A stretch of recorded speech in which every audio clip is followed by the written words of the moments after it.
Hey there, Capricorn. This is Raina. Welcome to your October 2015 Tarotscope. This is a general forecast for Capricorn suns and Capricorn rising people. And I think that this is going to be a big 10th house month for you. And you guys rule the 10th house of career. So you got to love that, right? Because we have the sun for the first 3 weeks of October in the sign of Libra, and that is your 10th house. So that stimulates that. And the sun there is just really kind of you coming into your own, you achieving the goals that you set out for yourself. And what makes it that much nicer is that there will be a full moon in the 10th house at 19 degrees of Libra on the 12th of October. So, those of you who are looking for work, maybe this will be a time when it is more likely that you will get the job that you've been after, as well as those people who are looking for promotions and that sort of thing. And Mercury has been retrograding in this 10th house. So,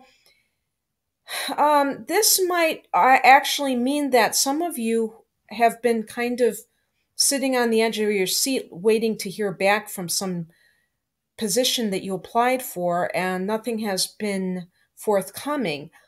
So it is possible that around the 9th of the month, when Mercury goes direct, and then it has a little bit of a shadow period, so it might be a little wonky right after that. But basically, the communications that relate to your careers start to get cooking, and maybe then you will hear something at that point. Otherwise, just be very careful about any kind of interactions that occur with your career so that there are no misunderstandings of things that are transpiring with messages and contracts. Venus is going into Virgo on the 8th of October, and this will be in your ninth house. Now, the ninth house relates to higher learning, like universities, as well as anything to do with organized religion and foreign lands, travel, foreigners, that sort of thing. So it's a very expansive house because Jupiter rules that house. It's a very philosophical area. With Venus there, there might be some kind of situation where you meet a foreigner who you develop a relationship with on a romantic level, but it just could mean also that you are very attractive in an academic setting for some reason. If the job that you are trying to go for is in a university setting, then this would dovetail quite nicely with that. But it also can relate to publishing. So, for all of you Cappies who are writers, this year is great for publishing because Mars is in this house right now, but also Jupiter is going to be there for a whole year, and the North Node will eventually join up with Jupiter in this ninth house, I think at the end of the year.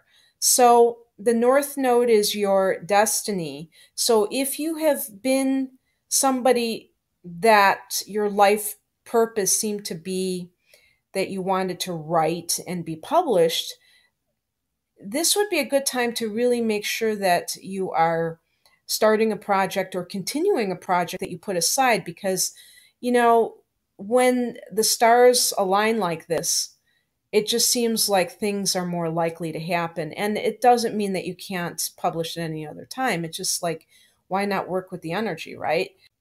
Okay, Capricorn, your ruler, Saturn, is now in your 12th house in the sign of Sagittarius. And this can be quite, I don't want to say challenging because then it sounds like it's horrendous, but it's going to be a period of soul searching, and you might not even realize, what exactly has been in your psyche.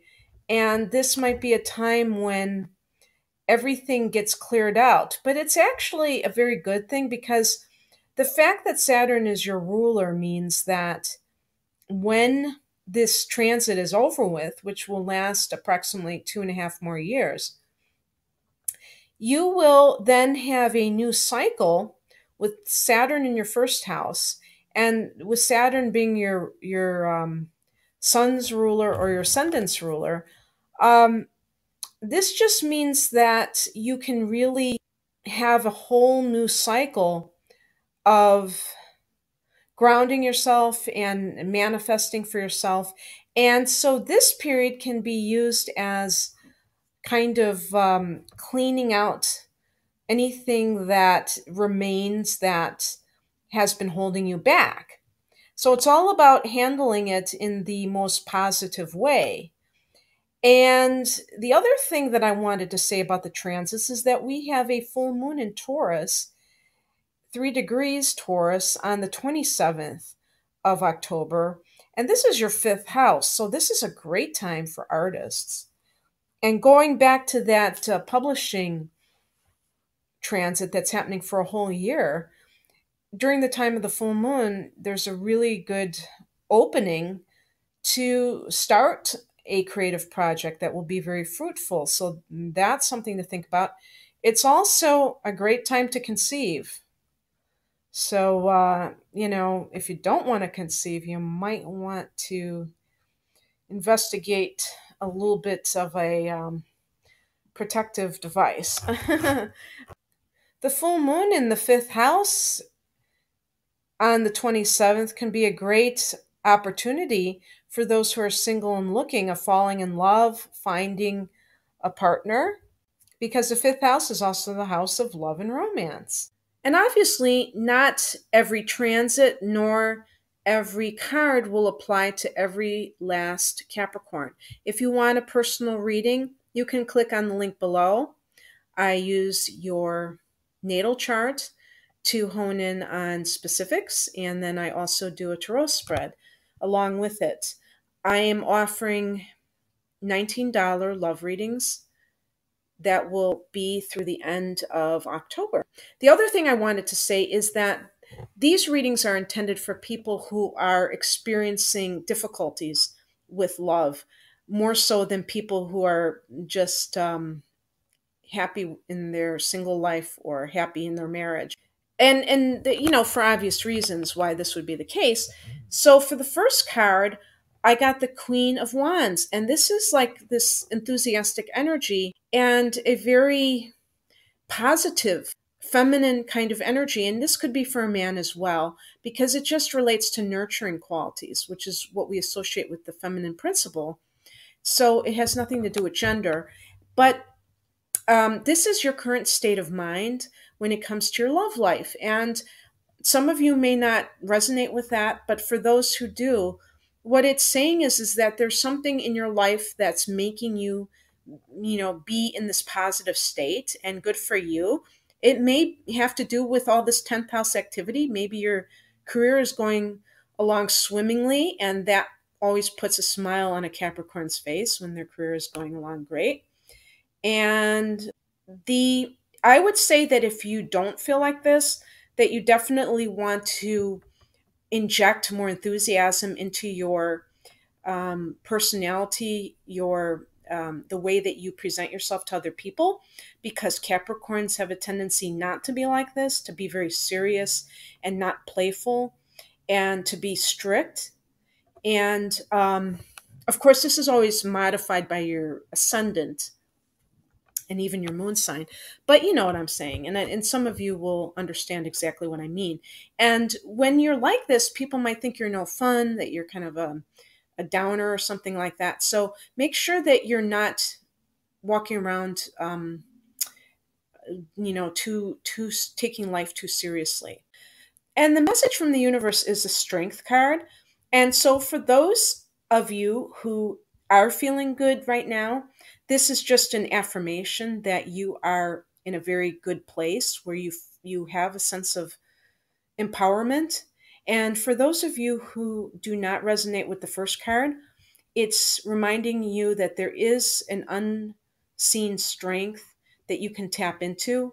And for me, as far as I'm concerned, it's a spiritual power that we all can tap into. And it gives us hope at times when the world will not give it for us. And so that is wonderful as well. It's a major arcana card, so that carries more weight with it. The advice that you're being given is the Knight of Wands along with the Nine of Cups. So, for those of you who are navigating the dating scene, you need to exude a sense of confidence, not cockiness, which is the overexpression of this card, but just a gentle confidence and belief in yourself so that you can present yourself in the best possible way. The card accompanying this is the Nine of Cups, and it talks about enjoying life to the fullest. And it really is a card of celebration and pleasure. And I know that some Capricorns are self denying. And this is because you guys are very Spartan and you kind of, a lot of you are very good savers and you are economical, which is a nice way of saying, I don't want to say cheap, but you know where I'm going with that. And you don't like to waste money. You don't like to waste anything, which is really cool. So this is saying that you need to give yourself pleasurable things, whether it's good food or good entertainment, nice things, because it's only when you honor yourself that you can attract those good things to you. If you deny yourself pleasure, then it's very likely that it will be reciprocated from the outside world, you know, as according to the law of attraction. And the outcome, if you do it, is the Five of Cups. And this is a card of mourning, actually, of mourning a loss. I think that in this position, as an outcome card, that it means that some of you will have an emotional release of some sort. Maybe some of you have gone through some sort of devastating breakup. And I don't think that the Five of Cups is going to be applicable to those of you who are on a really good streak. I think this might be the card that some of you resonate with who don't resonate with some of the more positive cards. This is a card of, of somebody who is mourning a loss, who has lost something. But there are two cups that are remaining that the person is not seeing. He's only seeing what has spilled, what has fallen. And so I think that for some of you, you need to see the blessings around you, that you have been kind of having a tunnel vision, that you can only see the fact that you don't have a partner, and you can't see the fact that you have wonderful children, or that you have a wonderful job, or that you have a wonderful whatever. And so this is like about learning how to have an attitude of gratitude. For other people, it just might mean some kind of release, that maybe you've had this grief within you and that it will be healed in the near future. And then when it's healed, you will be more available for future love. So some of you may not even be ready for a relationship, even though you might feel that you want a companion or something like that. So I think that overall, this is a very positive reading in many ways. And I hope you enjoyed this, Capricorn. And I wish you a very wonderful October. Bye.